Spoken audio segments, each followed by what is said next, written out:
तीन दामाद की सास पार्ट 2।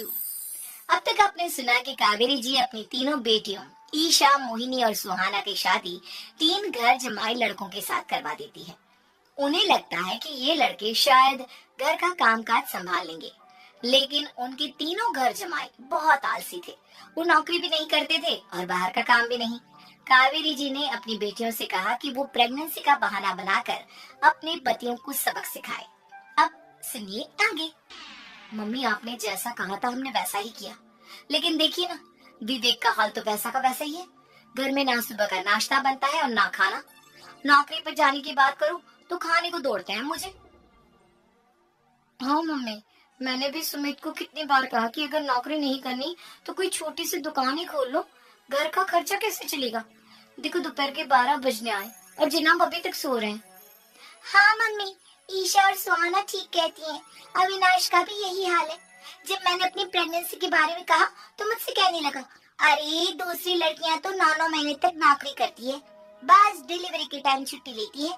मोहिनी, तुम भी नौकरी करो। अब मुझे कहाँ नौकरी मिलेगी? मम्मी बताओ, अब मैं क्या करूँ?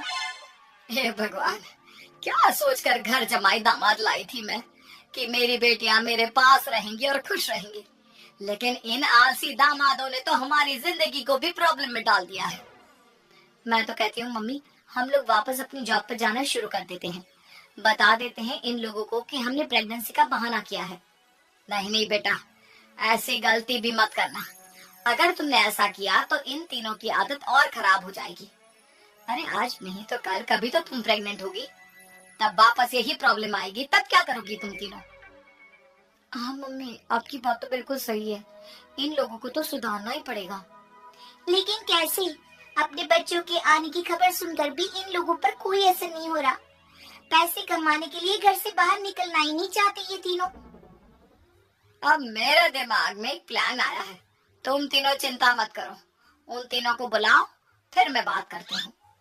थोड़ी देर बाद कावेरी जी अपने तीनों दामादों को सामने बुलाकर अपनी बात कहना शुरू करती हैं। अविनाश, सुमित और विवेक, देखो बेटा, मैं ना तुम तीनों से बड़ा प्यार करती हूँ, इसीलिए तो तुम्हें घर जमाए बना कर रखा है मैंने। अरे मम्मी जी, सीधे सीधे कहिए ना, क्या बात है? प्यार तो हम भी आपको बहुत करते हैं। अरे मम्मी जी, आपकी इज्जत भी बहुत करते हैं। अरे भाई, आपके जैसी सास और कमाने वाली बीवी सबको मिलती है क्या?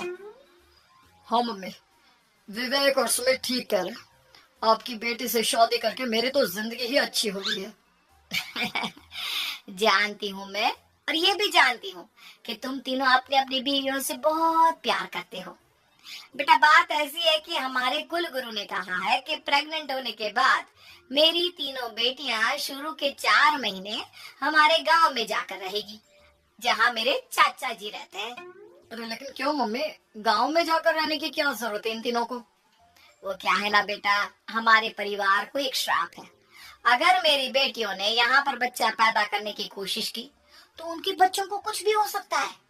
इसलिए अब से लेकर 4 महीने पूरे होने तक इन्हें गांव वाले घर में रहना पड़ेगा। हाँ तो इसमें प्रॉब्लम क्या है मम्मी जी? हम भी वहाँ जाकर रहेंगे, पिकनिक बनाएंगे। अरे भाई, बीवी जहाँ हम भी वहाँ। हाँ यार, आइडिया तो बहुत अच्छा है। शहर की जिंदगी में रह रहकर परेशान हो चुके हैं, अब कुछ दिन गांव में बिताएंगे। तुम लोग समझने की कोशिश क्यों नहीं करते? तुम में से कोई भी वहां नहीं जा सकता, और मैं यहाँ रहूंगी ना तुम तीनों के साथ। 4 महीने की तो बात है, उसके बाद ये तीनों ही लौट कर आ जाएंगी। ठीक है मम्मी जी, अब हमारे बच्चों का सवाल है तो ये तो करना ही पड़ेगा। कावेरी अपनी तीनों बेटियों को कुछ दिन के लिए घर से बाहर कहीं दूसरे शहर में रहने के लिए भेज देती है। कुछ दिनों के बाद, अरे मम्मी जी, बहुत दिन से पिज्जा नहीं खाया, मंगवाइए ना। क्या बताऊं बेटा, पहले तो बेटियां खर्चा दे देती थी क्योंकि उनकी नौकरी थी, लेकिन अब तो मेरे पास पैसे ही नहीं बचे। थोड़े बहुत पैसे हैं जो बच्चों की डिलीवरी में काम आएंगे। लेकिन मम्मी जी, आपकी बेटियों को वापस आने में तो अभी बहुत वक्त बाकी है। वही सोच सोच कर परेशान हो रही हूँ। सोच रही हूँ कल से दूध भी बंद करवा देती हूँ। अब दूध वाले को देने के लिए पैसे भी तो नहीं है ना। अरे नहीं नहीं मम्मी जी, अगर दूध भी बंद करवा दोगी तो मुझे चाय कहाँ से मिलेगी? और चाय के बिना मैं तो मर ही जाऊंगा। क्या करूं बेटा, इसके अलावा हमारे पास कोई ऑप्शन नहीं है। मेरे पास पैसे ही नहीं बचे। इस तरह कावेरी जी धीरे धीरे अपने तीनों दामादों को पैसे देना बंद कर देती है और घर में खाने पीने की चीजें लाना भी बंद कर देती है। अब वो तीनों बुरी